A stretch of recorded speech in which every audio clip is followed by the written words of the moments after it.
Ton of talent. I want to go two ways with Drew Holiday, but I'm going to have to go with Reggie Miller as my two. At my actually, I'm gonna flip this. I'm gonna go Drew Holiday at my two. I'm gonna put Reggie at my three. I'm gonna put Kevin Love at my four, and I'm gonna put Kareem as center to bust Boogie's ass. So I got Barron, Drew Holiday, Reggie Miller, Kevin Love, and Kareem Abdul-Jabbar. Okay. Bring out the brooms. Y'all getting swept, man. You think so? Y'all getting BD, swept, Reggie Miller, Drew Holiday, BD, Kevin Love. That ain't gonna get the win. That's cool dudes. We cool with them. We cool with a lot of them. But when it comes to playing 5-5 against that 5.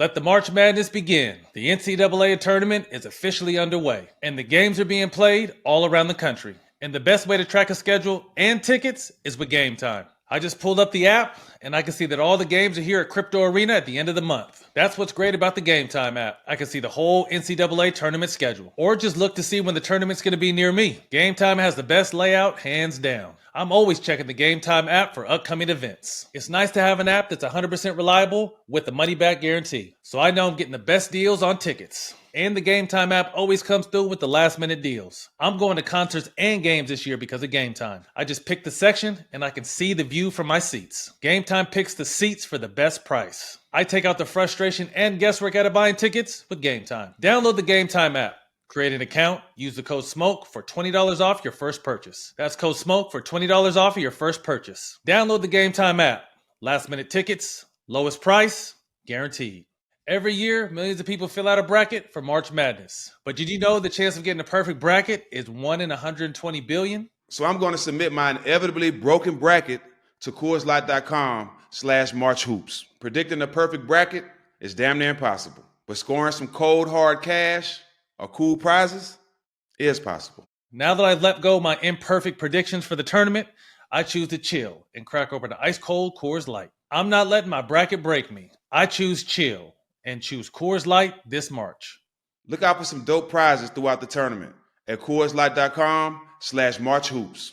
There's 67 games in the NCAA tournament. So that's 67 opportunities to crack open a Coors Light when the mountains turn blue on the bottles. I love Coors Light.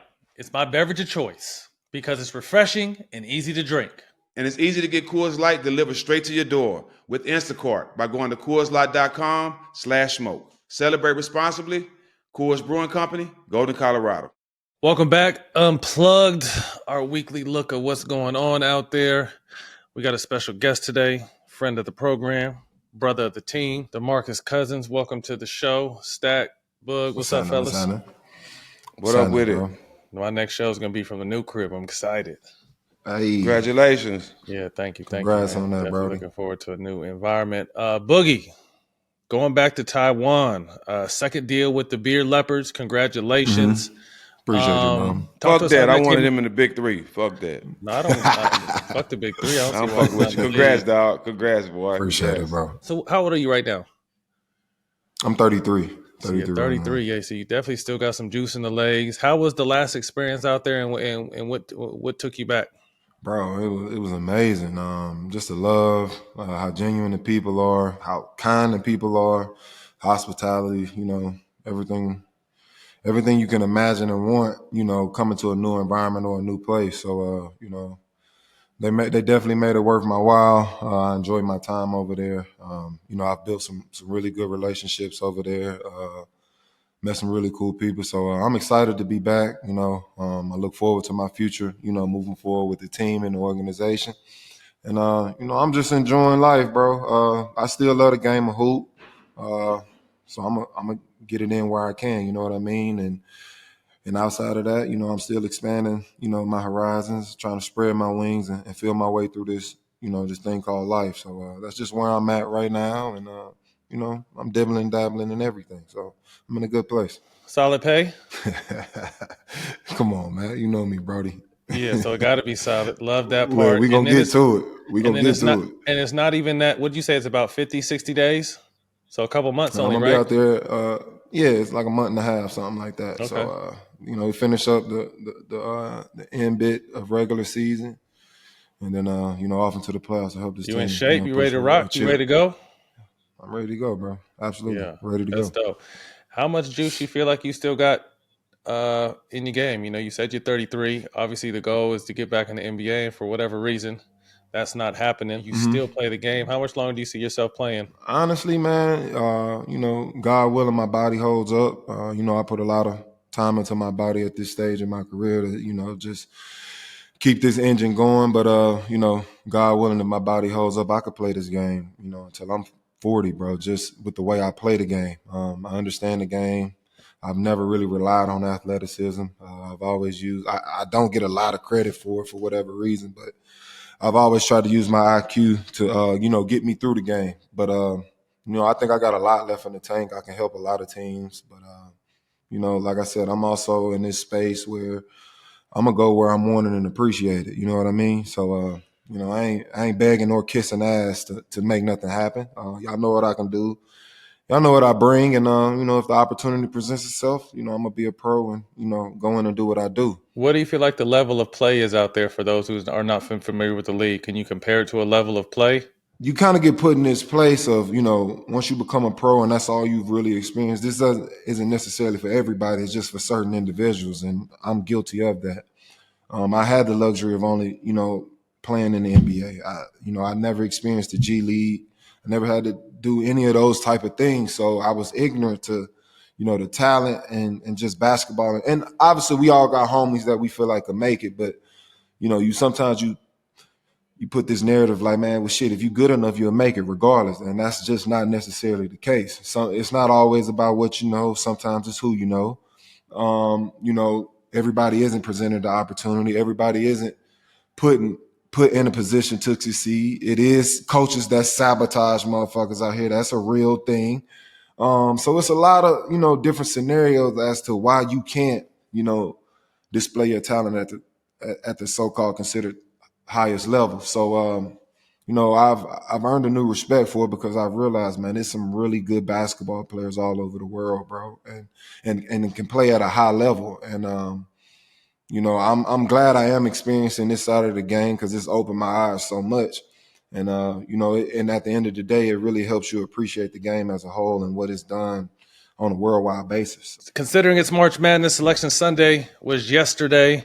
The tournament is right around the corner. And we have Boog today. So Kentucky and UCla are the two of the most, obviously prestigious schools. National championships, turning out pros. Currently, Kentucky has 132 players they put in the league. UCLA 102. So Boogie and I are going to pick our all-time starting five from both of our respective schools.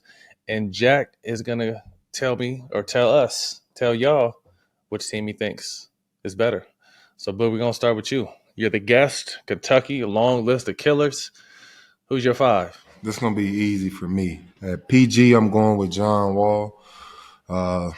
He basically started, this whole wave. So you got to show respect to, what's been done. Shooting guard, I'm going with D Book. Small forward, I think we need the length and the defense to go along with shot making. I'm going to go with Tayshaun Prince.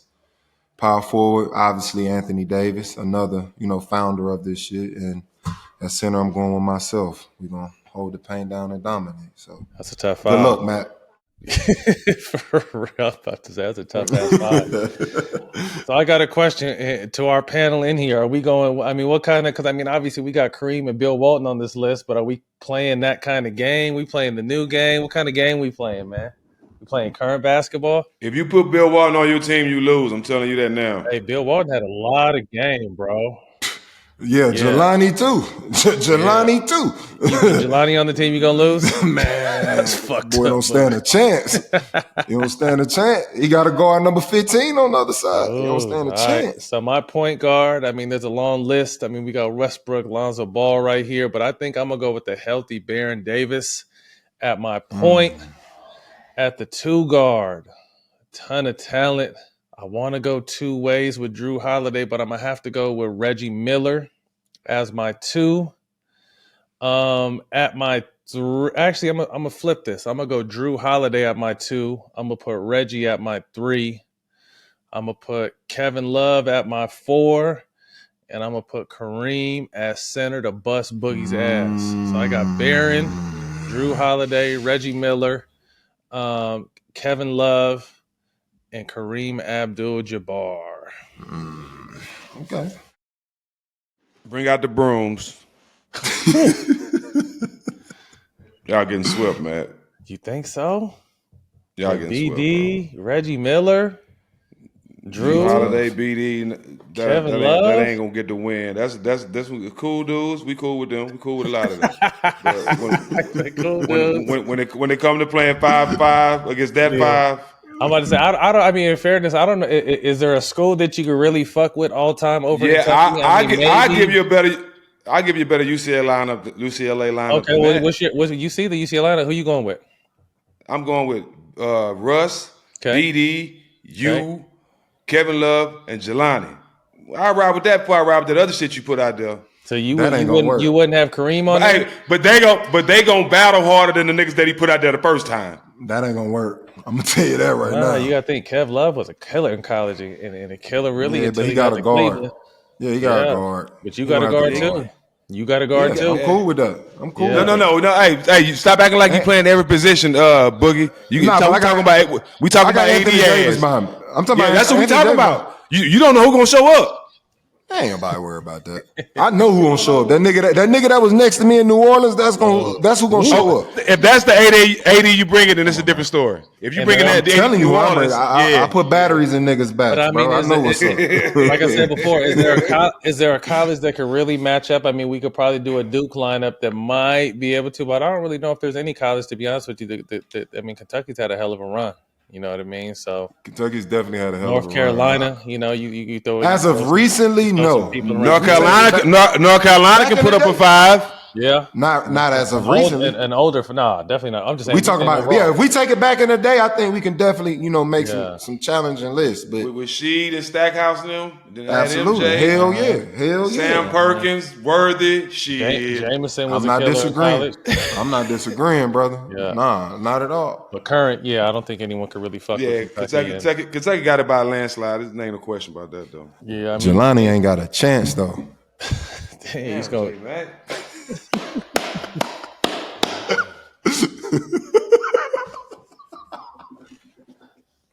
Hey, Boogie wasn't around. Boogie didn't have his way. He had his way with Jelani before or something. Something was Boogie was still peeing on himself when jumping Jelani McCoy was jumping Jelani McCoy, a Playboy All-American. Boogie was still peeing on himself back in them days. So he don't know about college Jelani that got suspended for smoking too much weed.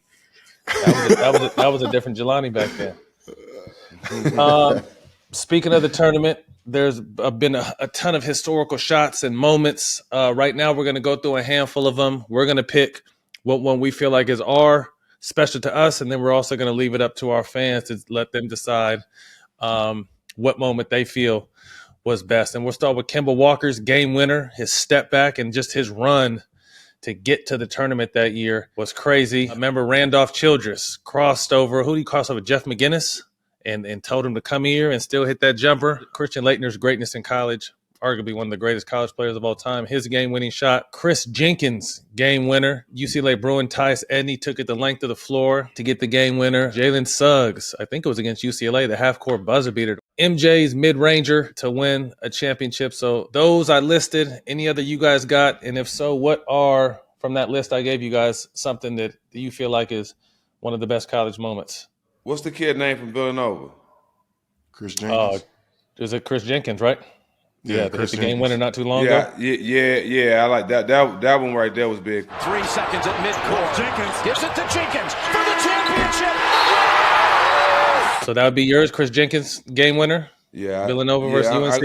I go with Chris Jenkins or Kemba because the way Kemba did that dude shouldn't play basketball no more after that. That's my choice right there. Kemba. Every team should see that video and be like, nah, bro. That's it. That's it. I'm gonna go with man, that Jalen Suggs shit was heartbreaking. against us, but it was a great shot. So I'm probably going to go with that Jalen Suggs half quarter. Gonzaga has time to do something. Suggs for the win. Oh, yes! That's our picks. You guys decide what you like, and we'll see who comes up with it. We're going to go back to and talk a little bit about Kentucky. Boogie, you were at a pivotal point when they changed the rules about being able to go to the league. You and John were both one and dones over there, Kentucky. But some say, as we were talking before, you that run with you and John, and then obviously Greg Oden and KD. They say it kind of I wouldn't say save, but some would say save college basketball at the time because there was just a lot of uncertainty what was going on. But your freshman year, 15, 10, 2 blocks, All-American, led the SEC in rebounds. Your team went 35-3, lost to West Virginia in the Elite Eight, who was headed by Coach Joe Mazzulla over there in Boston. He was giving Boogie post work all game, and that's why they lost. But talk to us about your college experience. Obviously, I think I saw you, or did I see you talking about it, or you and John talking about it not too long ago, just about how heartbroken he was when you guys lost, and obviously you were looking towards everything he had done and what was next. But what was that Kentucky run, and how special, while we're talking about Kentucky, is Coach Calipari? Not a ton of one national championship, but we feel like his presence in the game will always be remembered, and probably more than just in the coaching space. I'm sure he seems like a dope dude too. So talk to us about Kentucky, Coach Cal, and your run in college. Man, college was, one of the best experiences of my life. It was a big transition period for me. Definitely the most fun I've ever had, playing the game of basketball. It was young kids put on a huge, and it's crazy because us going in, I don't even think we realized how big of a stage we were really on. Because if people remember, originally we were going to Memphis. This is when Cal left Memphis going to Kentucky. So your class was going to go to Memphis with Cal. So you were we going were, for Cal. I was committed to Memphis. I was committed to Memphis. I didn't know that. So who else? So that was John was committed to Memphis too? John was still coming along. He hadn't committed. Yeah, he had to do the grand finale shit. You know what I'm saying? But Bledsoe was coming. We also had at the time Xavier Henry. Oh, he was nice. Who ended up absolutely. Where'd he go to Xavier?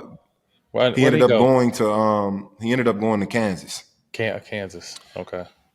Once Cal left, he ended up going to Kansas. We followed to Kentucky. I don't know why he didn't follow, but yeah, we went to a situation where the stage was way bigger than we ever expected, and honestly, it was Eric Bledsoe included. And I say we as in us three because we did everything together. Like we figured the shit out together, all of that. But with that being said, it was, we made the best of our situation. It made us grow up, us all coming from similar backgrounds. That was the most relatable thing for us. So that's why I say we kind of figured it out. We weren't, the typical kids that were kind of groomed up to be pros and things of that nature. We were, kids from an environment. We figured out how to make it out, and we made the best of our situation. So college changed us. It turned us into, young adults, young men. And when it came to Cal, that was probably the most important piece for our growth as young men. He prepared us to be pros. He didn't treat us like kids. He didn't treat us like college kids or collegiate athletes. He prepared us to be a pro, so he treated us like one. And he expected us to act as such. So, he put a lot of pressure on us. And, that also determined, if we were ready for this shit or not. And obviously, we passed that test. So, with that, when it comes to Cal and just his ability, to bring the best out of you, help you understand the game as a whole and not just as an individual, because that's a real thing for up and coming hoopers. It's hard for young talented guys to look past themselves when it's time to, really learn how to play the game and be amongst other pros and other talent. So that's something that Cal is not good at, but great at. And, when it comes to Cal, obviously it's, he doesn't have the historic, thing where he's got 20 championships and, typical, Hall of Fame coach thing. But even though he has one championship, I kind of put Cal in that, that Allen Iverson type, category where his influence and his influence on the game and what he brought to the culture and how he changed the culture. And I think it's something that's forever lasting. And I honestly feel like Cal was way ahead of his time. And it's the same thing that goes with Allen Iverson, because you look at today's game and how people, carry themselves, dress, the tattoos, the fashion, it's all good. You know what I mean? So, and, he was the pioneer for that. So I think Cal is the pioneer for, this one and done thing, really embracing it. To what we see today to now, kids are getting paid just to go to college. You know what I'm saying? I think Cal was, and I'm not saying, and obviously it sounds like I'm saying something otherwise. That wasn't the case. Well, at least not for me. But I think he was the pioneer of this shit. And I think he stapled himself in, basketball history, college basketball history. And, he's more than deserving of that. Even though he only has one championship book, I think he'll still be remembered as one of the greatest coaches of all time when it comes to college. Similar to obviously Hell AI, yeah. Only 2 years, no championships, but he'll still be one of the greatest players. And I think another thing, point you touched on, which was great, Cal embraced that one and done. A lot of these bigger universities still have a hard time doing it. Duke doesn't like it. I know UCLA doesn't like it. Like these bigger schools, these traditional schools don't like the one and done, but Cal embraced that shit and made it fun. And that's why I feel like they still continue to get these top players, because they are okay with, hey, come in. I'm like you said, from the rip, I'm gonna treat you like a pro. And if at the end of this year, if it's time to go, it's time to go. And it was a fun year. And I think kids appreciate that, because like I said, UCLA is not big on the one and dones. I mean, Mick Cronin doesn't really even barely plays freshmen at UCLA. And I think that kind of slows down the process of even getting some of these top kids. So currently, Cal has 47 players in the league, and 6 of this past season All-Stars came from Coach Cal. You know what I mean? So not only that, guys signing max deals. What do you think, Boogie, as obviously someone who was around him and coached by him, and he's still, a part of your life, what do you think his secret to success is? Is the way he's real, his ability to communicate with you guys? What makes Cal so special? First off is honesty. Kyle ain't putting sugar on shit and trying to sell it to you. You know what I mean? So he gonna be 100% straight up with you. And he also has an eye for talent. He knows what fits his system. He knows what he knows what type of players he can bring the best out of. He knows what type of players he can, increase their abilities. All of these things. So he has an eye for that. And I think he just has a talent for managing talent. Like that's a real thing. That's that a talent a in lot itself. of coaches. A lot it of is, talent, but a lot of coaches lack that, and they struggle with that part of coaching. That's something that doesn't get highlighted enough. So with those things, I think that's what that's what you get out of Cal. And as a player and as a young kid at one point trying to become a pro and get to that next level, that was something that meant the world to me. That I could have a coach that wasn't gonna tell me a lie and tell me everything I wanted to hear, and also just be straight up. Like, look, you do this, this, and this, I can help you become a pro. But it's also on you to do this, this, and this. Absolutely. Now I can lead you to the water, but it's up to you to go drink it. You know what I mean?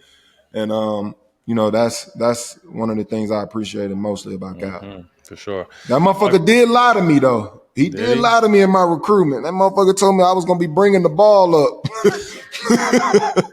Man, I tried in my first practice. Man, I didn't even turn the ball over. He blew the whistle, stopped the practice. He like, what the fuck are you doing? Like, I got John Wall, the projected #1 point guard, coming out, and I got my fucking center bringing the ball up. And in that moment, I'm like, damn, this motherfucker lied to me, bro. But in actuality, that shit helped me. It opened up other areas of my game. It helped me understand how to be a big when I needed to be, and it helped me balance out my talent. So in a way, it helped in the long run.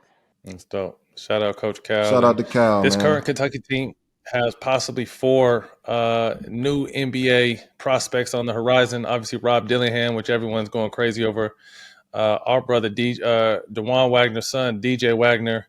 Rex Shepard, who is super high on people's boards. They're talking about him top 2 or 3. And then Aaron Bradshaw. Boogie, out of those 4. They all wrong. They're all wrong. What you mean?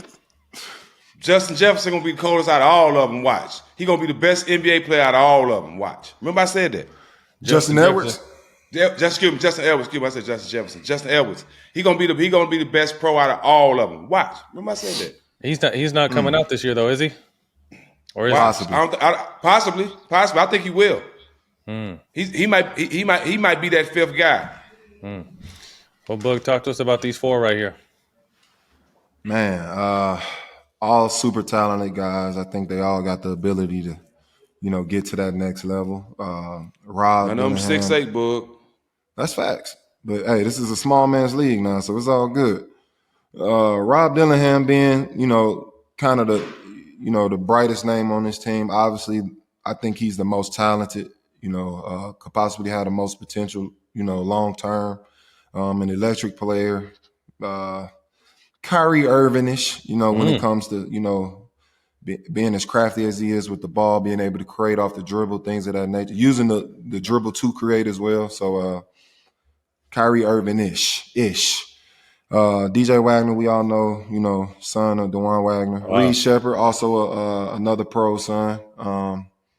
I think he'll be 15, possibly 20-year pro if he wants to be. He's that good. He can fit any role. Plays both sides of the ball. IQ through the roof. Probably a coach's dream when it comes to having certain players on your team. Like I said, he's a do-it-all player. Knows how to play the right way. Can fit any system. So I think any coach wants that. I do agree with you, Stak. Justin Edwards does have a lot of potential. His ceiling high. He has he has a very high ceiling. He's a 6'7", 6'8" wing, can do it all, athletic. But he is still putting things together. I think agree. This this tournament run is, make or break to see if he will take that next step with entering the league or facts. Coming back for that season. He hasn't had the greatest season. He has shown flashes though, shown a lot of, potential, but this run is going to determine a lot for him, and I think that goes for the big fella Bradshaw as well. He got to fall in love with that weight room. He has all the potential to, and intangibles to be something special at the pro level, but you got to take care of his body and have his body go to the next level. Shot blocker, can knock down outside shots, can run the floor really well. Like I said, the next part is, building up his strength and body. But, I think all these kids are, like I said, very, very talented. I hope I didn't skip out on any. DJ Wagner. He was number one kid coming out of high school. So it's a lot that comes with that. He's struggled a bit with finding his identity in college, which is, a hard thing, especially when you're training to be. The pro game and the college game is two different things, even though it's, it's basketball. You know what I mean? But it's two different things. And I think DJ Wagner has more of a pro game, so it's kind of hard to find your identity at the collegiate level. But, the flashes are there. Obviously, he's full of potential being the young kid that he is, but he's still figuring it out. And I also think this tournament run, will make or break his decision as well. But one thing I do love about the kid is the way that he competes on the defensive end. So that's going to always, be in his favor. So, but as far as who I think, long run, I'm as of right now, I'm going to put my money on Reed Sheppard as, the best pro career. And that's more so because of, like I said, he's a coach's dream, like when it comes to intangibles as a player. We've seen a lot of players like that before they get to the league, and you don't see it from them no more. So I want to see it. Who is that? Reed Sheppard. We've seen a lot of Reed Sheppards. Like who? Tyler Hero? Tyler Hero's doing his thing. He's a Reed Sheppard. Everybody was just saying Austin Reeves was an all-star. Now they ain't talking about him no more. So we didn't heard this type of stuff before. Who the fuck said that? Yeah, I Who said a lot of people. Matt, come on now. A lot of people saying that about Austin Reeves, brother. Oh my God. No one say he was an all-star. He's still playing well. I ain't never heard that stat. He's still playing well. He's a good player. Shit. Yeah, he's like 16. If Reed Sheppard becomes an Austin Reeves, that's a really good career. Yeah, absolutely. It's gonna be a lot of money. Austin Reeves ain't no bum. He's just not an all-star, which is okay. Austin Reeves got a lot of games. He's been playing well too. Yeah. Here he goes. Well, good luck to all five of them young men in the tournament. And, if they choose to come out, go into the league. Next up, we got fan questions, March Madness edition. We go crazy when we get a cold white boy, huh? This question's Boys get out of hand. from West.Dakota26. Who are you guys taking? Carmelo Anthony, Syracuse Carmelo Anthony, or Michigan's Chris Webber? We're talking strictly college. And just for some reference, C. Webb's college numbers were 17, 10, and like 2.5 assists. And Carmelo Anthony's were 22, 10, and like 2.2 assists. So numbers not far off. Melo was the wing. C. Webb was the 4. Who are y'all taking? Melo won it. Just throw that out there. Simple as that. Freshman year, holla. Not even a conversation. Not a conversation at all, brother. I'm Melo, going with that. easy call? Easy Give me call. Melo. And I'm a Melo Easy fan call. anyway, so. Me too. Yeah, I'm gonna see so- Webb. I'm gonna see Webb a Michigan fan too. I But when it love comes C. down Webb. to it, But yeah, give me Melo, Nah. brother. Melo. Yeah, I ain't mad at give me you. Schmells, man. Next question. Gwen, 1968. The 1991 UNLV Running Rebels with Larry Johnson, Stacey Ogden, Greg Anthony, or Fab Five? I'm gonna give this Fab, one to Jalen y'all old Rose. asses. I was 1 when this shit happened. hey. Howard. I'm going with LJ and them and the Plastic Man, Ackles and Anderson Hunt. No, I'm going with all them. And because they I'm won going- too. They won. Lee Mayberry. I think it was Lee Mayberry. No, he wasn't there yet. That wasn't Lee Mayberry wasn't there yet. I don't think so. UNLV. That was LJ, Anderson Hunt, Greg Anthony, Stacey Ogden, Greg Anthony. and Okay, yeah. there was one, but they won the tip, right? Ackles. The center was Ackers, yeah. I'm going with UNLV. Just my grandmama was different. He was a monster. I'm gonna go with. I'm just going just go on the other side. I'm gonna go with Michigan and that squad because shit. They was Webb nice and too. Juwan Howard, the boys are nice. But yeah, I mean that UNLV. Actually, no, I'm not. My bad, Webb. I'm going with UNLV. Them motherfuckers is just cold. They was tough. Stacey Auburn. They was tough. Next up, Red INC C4 U2. I don't know what the fuck all that means, but long name. What team used to be the powerhouse in the tournament that people under 30 don't know? Who used to be a monster in the tournament? I mean, those Duke teams were always good. I mean, each team we mentioned, Michigan had their run, UNLV had their run. I got one. Arkansas with Scotty Thurman and Carlos Williams in them. Yeah, I think UCLA That was beat a them, squad. right? I think UCLA beat them on the way to the national championship with Ed O'Bannon and them in Florida. 95. Florida back-to-back champions. Florida. Mike Miller and Back-to-back. Udonis. Udonis. And Al Horford. Joe Kim Noah. Yep. Yeah, those are tough teams. Oh, yeah, Corey Brewer was Corey on that Brewer, team. yeah. Yeah, those are some they had nice them ones. out. Last but not least, Jimmy Bones, 1503. How good was Duke's Jason Williams? Do y'all know? You want to leave it to me? He was my year. Jason Williams would have been a perennial NBA All-Star.